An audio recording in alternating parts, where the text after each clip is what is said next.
Support Devon Freeman, and today I'm rocking to Shaolin monks knew something about strength we didn't by Fit and Curious.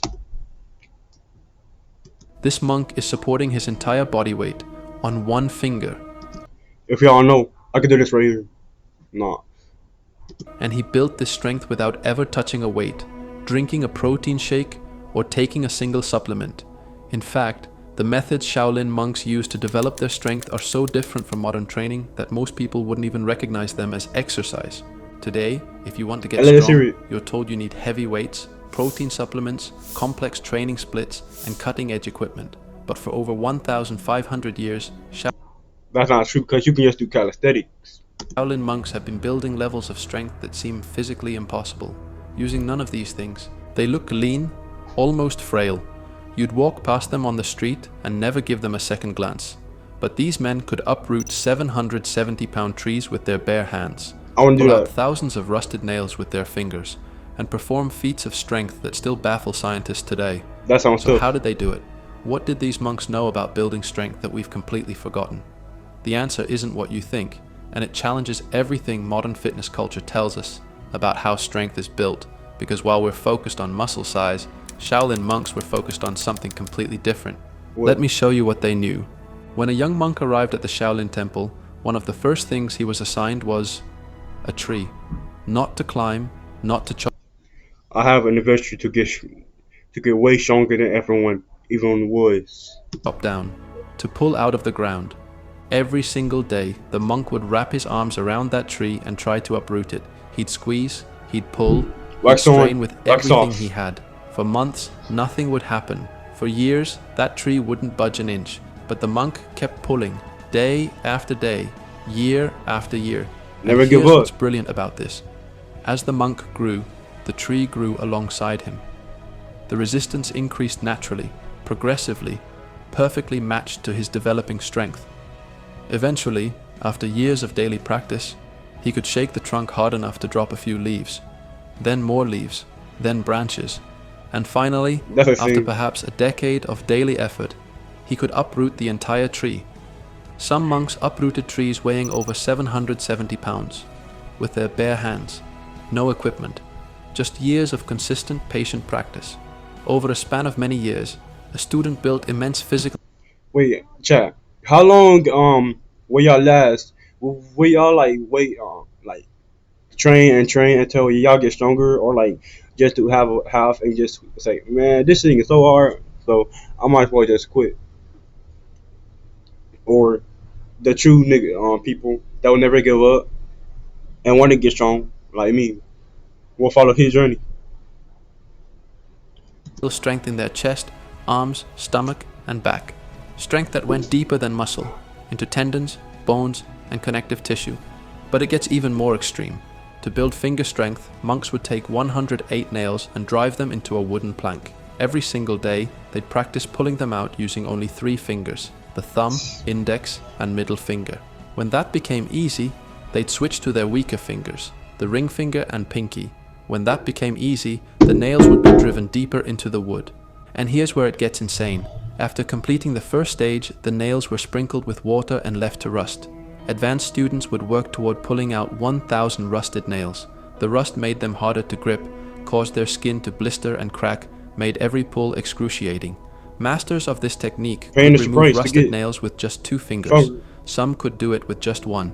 In combat, this meant a Shaolin monk's fingers were so incredibly strong that if they got hold of you, there was no wriggling free. They could find vulnerable nerves and pressure points on your body and lock on. I mean, they can knock you out, well, by just touching you in a private area or a weaker area, and you'll be knocked out like a light. I don't know if that sounds cool, but imagine this. Imagine if this thing were here was used in boxing. I don't think I haven't watched boxing yet, but or I'm going to. But if this was used in boxing, then the Shaolin monks would be able to defeat almost anyone. I think in a fight if they did if they know how to fight though. To them with a grip that was absolutely unbreakable. Late Shaolin monk Hai Deng demonstrated the ultimate expression of this training, a one-finger handstand, supporting almost his entire body weight on I a could do that single right finger. there. Think about that. Not a One hand, one hand sit up. No, one finger sit up. Yeah, I could do that every day, 5 times. one-arm push-up, a one-finger handstand. The amount of strength required in the tendons, bones, and connective tissue of that single finger is almost incomprehensible. And they did this every single day, 7 days a week, 5:30 in the morning until 6 at night, 12 and a half hours of training, no rest days, no That's insane. deload weeks. Do you support Israel and the Jewish people? Now, more than ever, Israel needs Already committed know this nigga had some like off days in some days, but then nigga said, nah, nigga, I'm the chosen one, nigga. I'm not gonna stop here. I'm gonna get stronger, nigga. I'm gonna stop saying nigga, but yeah, I'm gonna get stronger. No matter what it costs. Just a 30-minute nap after lunch to store energy for the afternoon, all on a diet of mantau, steamed wheat bread, and copious vegetables. No protein powder, no creatine, no supplements, no meal timing strategies, just bread, vegetables, and tea. That's healthy. Despite their lean physique, Shaolin monks possessed astonishing strength through bodyweight training, flexibility, and endurance, unlike bodybuilders who focused on muscle size. Here's what modern fitness gets completely wrong. We're obsessed with muscle size. Bigger biceps, thicker chest, more mass. We measure progress in pounds of muscle gained. But Shaolin monks weren't training for size, they were training for function. And there's a massive difference. Bodybuilders isolate muscles. They do bicep curls to work the biceps, leg extensions to work the quads, chest flies to work. But yeah, some of y'all think that just because you work out, just because you got all that muscle and stuff, think you think that that is like real strength, and actually maybe you've been trapped wrong. Real strong strength is probably the way the monks do it. The Shaolin monks do it because they got stronger without working out. So probably yeah, The probably pecs. that. Monks trained complete systems. When they pulled on that tree, they engaged their hands, forearms, biceps, shoulders, back, core, legs, and feet, all at once, Without working those together steroids. as a unified system. Bodybuilders train in sets and reps, 3 sets of 10, 4 sets of 8. They're chasing the pump, the burn, the immediate feedback. Monks trained in hours and years. They'd hold positions until their legs screamed. They'd pull on trees every day for a decade. They weren't looking for instant gratification. Bodybuilders focus on recovery, rest days, deload weeks. They're terrified of overtraining. Monks focused on adaptation. They trained through fatigue, through pain, through the point where most people would quit. They understood that the body adapts to whatever stress you consistently place on it. They built lean, dense muscle through progressive resistance over decades, not through it. Most people would quit. They understood that the body adapts to fatigue, through pain, through the Wait, point chat. where most people would quit. This nigga look like he's about to shit. They understood that the body adapts to whatever stress you consistently place on it. They built lean, dense muscle through progressive resistance over decades, not through shortcuts, not through hacks, through patience. Our whole body is the machine. You don't need external weights when you learn to use your own body weight as progressive resistance. This isn't legend. This isn't exaggeration. Scientists have actually documented these abilities. Studies comparing traditional resistance training to calisthenics and bodyweight Hell training no. found both produced identical gains in compound movements like squats and deadlifts. The Shaolin monks proved this 1,500 years ago. They just didn't publish it in a peer-reviewed journal.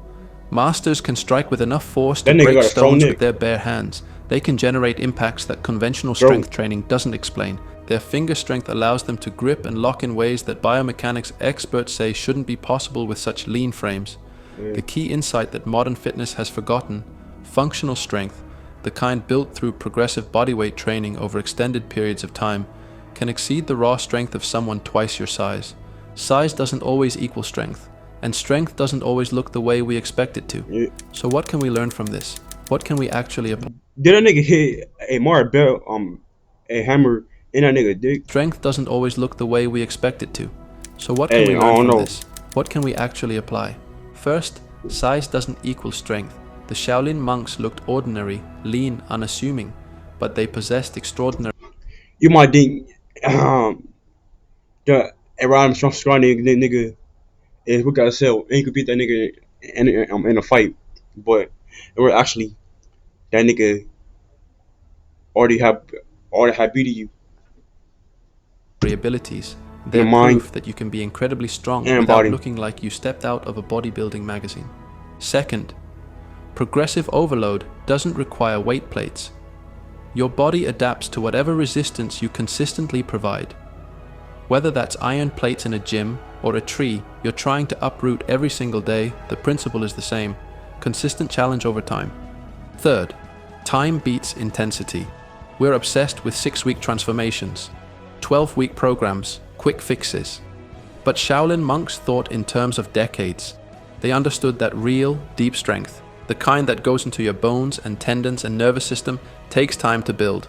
And finally, patience is a training method. The monk who pulls on the same tree for 3 years without any visible progress isn't wasting his time.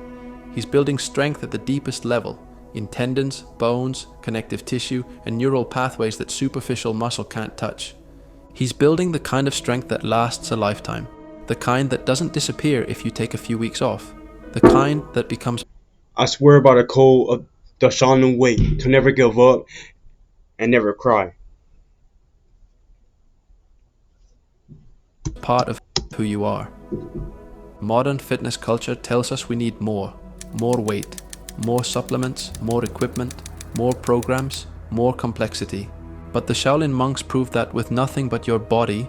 progressive challenge, and decades of consistent practice, you can build strength that seems superhuman. They didn't look strong. They weren't massive. They weren't shredded. They looked like regular guys in simple robes, but they could do things most people would call impossible. They could support their entire body weight on one finger. They could uproot trees that weighed hundreds of pounds. Hey, They could generate that's striking force that badass. shattered stone, all without ever stepping foot in a gym. Maybe the question isn't whether their methods work. The scientific evidence shows they do. Maybe the real question is whether we have the patience to try them. Because in a world obsessed with instant results, the Shaolin monks remind us of something we've forgotten. True strength isn't built in weeks or months. It's built in years and decades. And progress, nigga. But yeah, imagine if a lot of people forgets about the weightlifting. I don't know about the calisthenics, but and do like calisthenics and the monk's way. Do you know how strong we'll be in like a year or not or probably like a millennium or a century? We'll be the like strongest person on earth. We are, we basically are, but like we'll be able to like defeat monkeys, no, gorillas, or apes or whatever if we can, and if our body pushes us that far. But imagine we do. But yeah, this was the Shaolin way.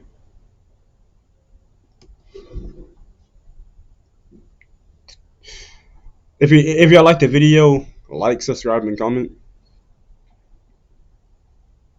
And wait, yeah, like, subscribe, and comment, and comment what y'all think about the video.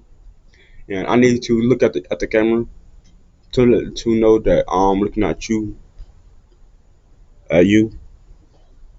If y'all want that, me looking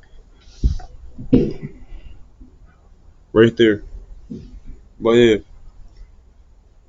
peace.